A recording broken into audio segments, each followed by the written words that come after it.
This hadith of Rasulullah sallallahu alayhi wasallam regarding the chapter of belief in the hereafter. And subhanallah, ulama have written that the stronger our yaqeen and belief of akhirah, the stronger the action of a person. And the weaker the belief of akhirah, the weaker the action. The more that we believe in the hereafter, the more that we believe in the unseen, the stronger the action of a person will be. And the lesser that the belief that we have in mughibat, those things which are not seen, the weaker the amal of a person would be. That's why there is a famous hadith of Abu Bakr radiallahu anhu, and he said, and Abu Bakr radiallahu anhu قال يا رسول الله قد شبت يا رسول الله. O Prophet sallallahu alaihi wasallam, we see that you have become old. What has happened to you, O Prophet sallallahu alaihi wasallam? So the Prophet sallallahu alaihi wasallam says, Surah Al-Waqi'ah, Surah Mursalat, and Surah Hud has made me old. And ulama have written that the ahwal and the conditions of akhirah which were mentioned in the surah, Rasulullah says, they have made me old.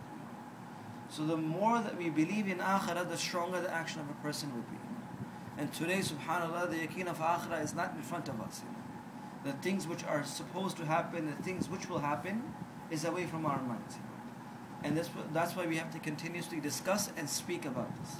There is a famous hadith of Rasulullah sallallahu alayhi wasallam, in which Ibn Umar radiallahu anhu says, me and 10 people went to the Prophet sallallahu alayhi wasallam, and we asked the Prophet sallallahu alayhi wasallam, قال يا نبي الله من أكيس الناس. O Prophet of Allah, who is of the smartest of the people, the most intelligent amongst everyone. So what did the Prophet sallallahu alayhi wasallam at this moment say? The Prophet sallallahu alayhi wasallam, أكثرهم ذكرا للموت.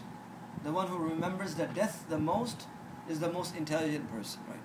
Today, amongst our gathering, if a person speaks about death, they say, this person has lost his mind. He has nothing else to speak about except for death. And what is Nabi alayhi salam saying? That the one who remembers the death is the smartest of you, right? The one who is preparing for the abode which will last forever. So regarding this, there is a khutbah of Utbah ibn Ghazwan radiallahu anhu. So we'll read a part of this. And Khalid bin Umayr al-Adwi radiallahu anhu قال خطبنا عتبة بن غزوان رضي الله عنه فحمد الله وعثم عليه ثم قال أما بعد فإن الدنيا قد أذن بصرف وولدت حضن ولم يتقي منها إلا صاحب إنائه يتسب بها صاحبها. And long khutbah towards the end. The English of this khutbah is Khalid ibn Umayr al-Adwi radiallahu anhu narrates that one day Utban ibn Ghazwan radiallahu anhu stood amongst us and he gave this khutbah. And he says that indeed the world has announced its termination. Meaning the world has already announced that it is about to finish. Meaning the world has already given signals that the time of death is very, very close. And has turned on its heel in a very fast flight. And what is left is a few drops, like the residue of drops of a bowl after a drinker drinks from it. Meaning when a person drinks from a bowl and few drops of water which are left at the end, it has only this much or even less than this is left of the world itself. And the rest of it is all gone. And then he says, indeed, you will all be transferred at death from this world to a never-ending abode. So depart with the best of your deeds. For verily it has been mentioned to us that when a stone is to cast from the edge of hell, it continues to fall for 70 years until it reaches its death. And by Allah, hell will be filled with men and jinn one day. Right?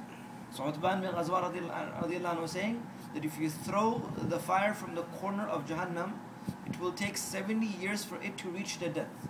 The depth of this will reach 70 years. But he says a time will come that Jahannam will be full with men and women. Right? A day will come that it will all get packed. And then he continues by saying, so does this surprise you? And he says, indeed it has been mentioned to us. The expansion between the two panels of the doors of Jannah is the walk of 40 years. And a time will come that when you see that there will be large crowds of people on the doors of Jannah. And verily I have seen the time when Rasulullah sallallahu alayhi wasallam, we were amongst the 7 of the 7 Sahaba sitting next to Rasulullah sallallahu alayhi wasallam. So Utban bin Ghazwan saying that we were only 7. sitting next to the Prophet ﷺ, and I was the 7th one. And he said that we had nothing to eat except for the leaves of the tree, which has caused ulcer on our lips and our mouth.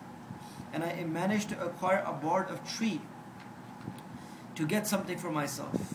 And we only had 2 pieces of cloth, in which half I used for myself and half I gave to Sa'd bin Malik. That's what he's saying. But today each of us is an Amir and a leader of a governor of a city itself. And then he said a very strong statement. And what did he say? وَإِنِّي أَعُوذُ بِاللَّهِ أَنْ أَكُونَ مِن نَفْسِي عَظِيمًا وَعِنْدَ اللَّهِ صَغِيرًا.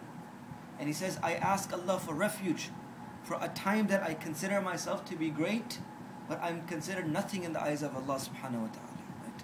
He says, I ask Allah refuge from a time that I might consider myself to be azim, but in Allahi saghiran, I have no value in the eyes of Allah subhanahu wa ta'ala.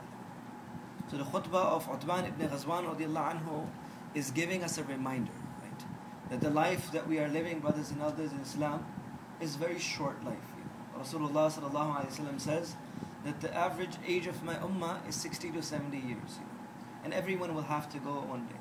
And that's why Rasulullah sallallahu alayhi wa sallam has said in a hadith, Al-kayyisu man dana nafsahu wa amila lima ba'da al-maut. The most intelligent amongst you is the one who remembers death and prepares for it. Wal-ajiz man atba'a nafsahu hawaha tamanna an Allah. And the most foolish person amongst the persons is the one who follows his own desires and still hopes that Allah will forgive him. Right? He follows his desires and hopes that Allah will forgive him. Only his hopes are keeping him alive. Right? But his actions are not obeying Allah subhanahu wa ta'ala. So my dear respected brothers and elders, this is a thought that we have to make in our mind. That maybe tonight can be the night that I spent in the qabr itself. No one knows that we will live forever. Umar bin Abdul Aziz rahmatullah alayhi lived a life of luxury. His wife lived a life of luxury. His wife was the only woman on the face of this earth whose husband, whose father, whose brother, whose son were all kings of one time, And they lived a life of luxury, comfort, ease. But when Allah subhanahu wa ta'ala changed their minds towards akhirah, Umar bin Abdul Aziz rahmatullah alayhi left everything. Everything. So much so that one day he came back home and he was speaking to his daughters, and the daughters were covering their mouths. So he says, why are you covering your mouth? So the girls started to cry. So his wife said that your daughters today have eaten food with raw onion. We have nothing to eat in our house. At that moment his sons told him that, Dad, can you get us new clothes for Eid? So Umar bin Abdul Aziz rahmatullah alayhi says, my pocket is empty. I can't get you anything for Eid. So they were kids. They said, no Dad, we need to get something. So Umar bin Abdul Aziz rahmatullah alayhi went to the treasurer, the one who was responsible over the wealth. So he says, can you please give me the salary for next month so I can buy my sons the clothes for Eid? Right? And he's a governor. He's the governor of the entire Muslimin. So subhanallah, the governor, the treasurer himself was Amin also, trustworthy. So he says, Amir, the leader, I will be more than happy to give you the salary for next month. But if you can give me a written statement that you will be alive until next month, I'll give you the money. If you cannot give me the written statement that you will be alive until next month, then I'm sorry, I can't get you this. So Umar bin Abdul Aziz rahmatullah alayhi went to his sons. And he says, my sons, if I wanted, I could have given you clothes made out of gold. But your father, Umar bin Abdul Aziz, cannot bear the fire of Jahannam. This was the effort that they had made. So much yaqeen of akhirah, right? Brothers and elders, this is what we have to inculcate in our minds and our hearts. That akhirah is something which is staying forever. Rasulullah sallallahu alayhi wa sallam said, Allahumma la aisha illa aisha al-akhirah. This life is not the real life. The life of akhirah is the real life. And I'm not saying that we should leave this world. Or I'm saying that we should keep this in mind, that one day we have to leave. And the most intelligent one will be the one who prepares for akhirah. So we ask Allah subhanahu wa ta'ala to give us the continuous strength and enable us that we can prepare for akhirah and keep our minds focused towards akhirah. And may Allah subhanahu wa ta'ala make this world easy for us and akhirah even easier for us. Subhanallah wa bihamdihi, subhanakallahumma wa bihamdik, nashhadu an la ilaha illa anta nastaghfiruka wa natubu.